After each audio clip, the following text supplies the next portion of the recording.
Have you ever found a picture like this in an antique shop and wondered who that person was or maybe whatever happened to him? Well, me too. So let's find out. I'm James from Forgotten Lights, and I found this picture inside an antique shop just outside of Nashville. I wanted to see if I could figure out who this girl was and whatever happened to her. I've been a genealogist now for over 10 years, and I thought maybe I could use some of the tricks I've learned over the years to figure out who she is. And I did. Now, typically, I like to find 2 or more clues on a picture before I feel confident that I'll be able to figure out who the person is. At first glance, this picture only has 1.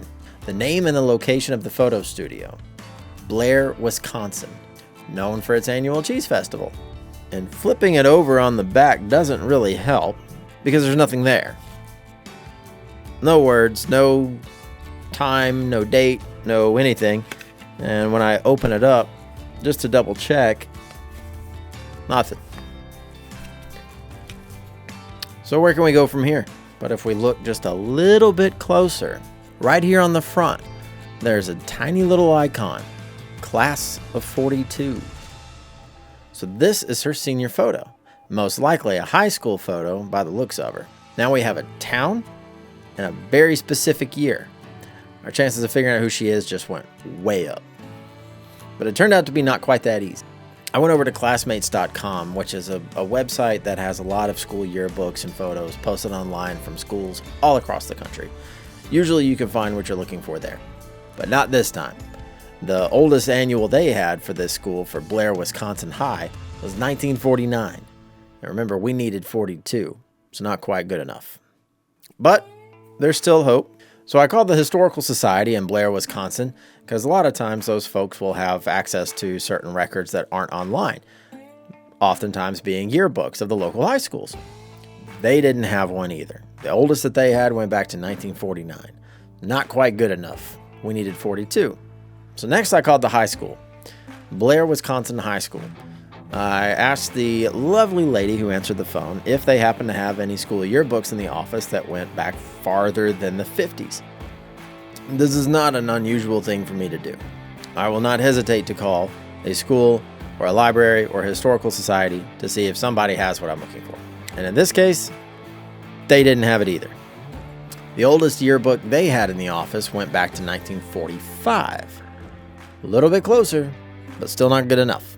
So that was another dead end, but I still had one more hope. The local library. So I called the local library, and the wonderful librarian answers, and she asked what she can do for me, and I said, well, I'm looking for a yearbook for the Blair, Wisconsin High School from 1942. And she said, hold on, I'll go look. She comes back, and wouldn't you know it, she had a 1942 yearbook. So at this point, I was pretty sure we were good to go. I asked her to send me the picture of all the seniors from that year, and she was very happy to do so.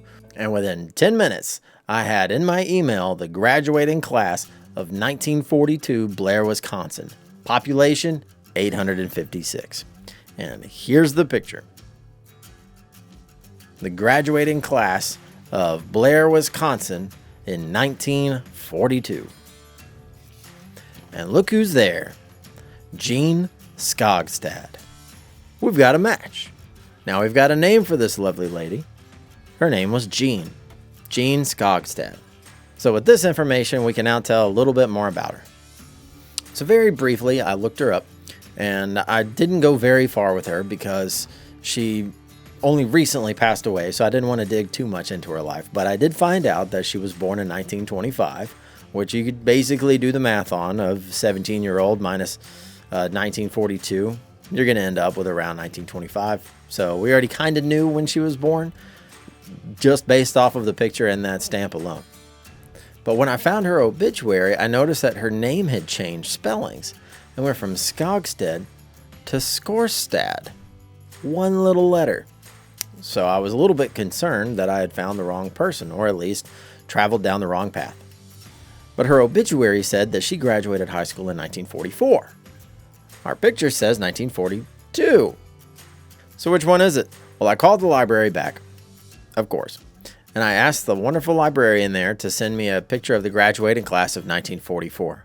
And she did. immediately. I wanted to check to make sure that there wasn't another Gene Skogstad or Gene Skarstad or anything like that throwing me off. I don't know how likely it is for two girls to be named virtually the exact same thing, 2 years apart, with a name that unique in such a small town, but you never know. So I had to turn that rock over and look. And no, there's no Gene Skogstad in 1944. But look, here's John Skarstad. Spoiler alert, he ends up being Gene's husband. Now, while I'm inspecting John's graduating class, making sure there isn't a second Gene Skogstad, someone jumped out at me.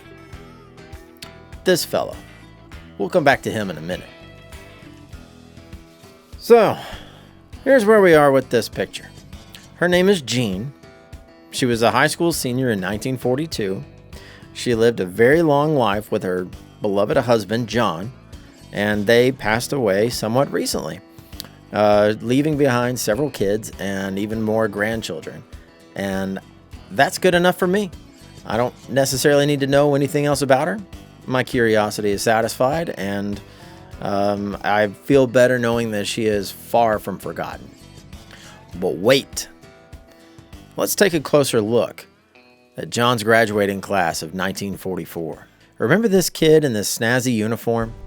And does the year 1944 ring a bell? We entered the European theater of World War II just months after this picture was taken. And of course, I wanted to see if he made it back. So I searched his name and had an answer a few minutes later. Merlin Anderson, 82nd Airborne Division, 508th Parachute Infantry Regiment, Company H. I'm going to read this to you. Blair Boyd dies in England. Private Merlin Anderson, paratrooper, wounded in Belgium campaign. Among the thousands of American lives paid to push the Nazis out of the Bulge on the Western Front was that of Private Merlin B. Anderson, who received wounds there January 1st, which resulted in his death in an English hospital January 19th. The official notification from the War Department came to his parents, Mr. and Mrs. Martin Anderson, Monday afternoon. Merlin received a broken leg in action on the Belgian front January 1st and was evacuated to the English hospital. His parents and friends had received letters from him there telling of his wounds but had no knowledge of the seriousness of them. He wrote that the doctors were very good and that he was getting along fine and hoped to be sent back to the States soon to a hospital near home for convalescence. So the message announcing his death came as a great shock to his family and friends. Merlin was born near Taylor in Jackson County, November 3, 1923, the eldest son of Mr. and Mrs. Martin Anderson. He was baptized at the Beaver Creek Lutheran Church and confirmed by the late Reverend T.E. Swager at the Zion Lutheran Church. He attended the local school where he was active in sports, receiving 2 letters in basketball. He was graduated with the class of 1944. His mother receiving his diploma at the graduation exercises as Merlin was already in the Army. He was inducted December 13, 1943, and received his basic training at Camp Walters, Texas. Choosing the paratroop branch of service, he was trained for that work at Fort Benning, Georgia, and went overseas in July 1944 after a short furlough at home. He took part in the invasion of France and was wounded in action in Holland September 21st, for which he was awarded the Purple Heart. Following a short time in hospitals in Holland and France, he returned to duty and took part in the fight against the enemy in the German breakthrough, there receiving the wounds which caused his untimely death. Besides his parents, he is survived by a brother Lyle, a junior in the local high school, and a little sister Fern Marie. An uncle, Private First Class Richard D. Heride, is stationed in the Hawaiian Islands. February 8th, 1945. So I have no doubt that the girl in the photo I found knew the boy who would die only a year later. She would live well into her 90s, and he never made it past 21.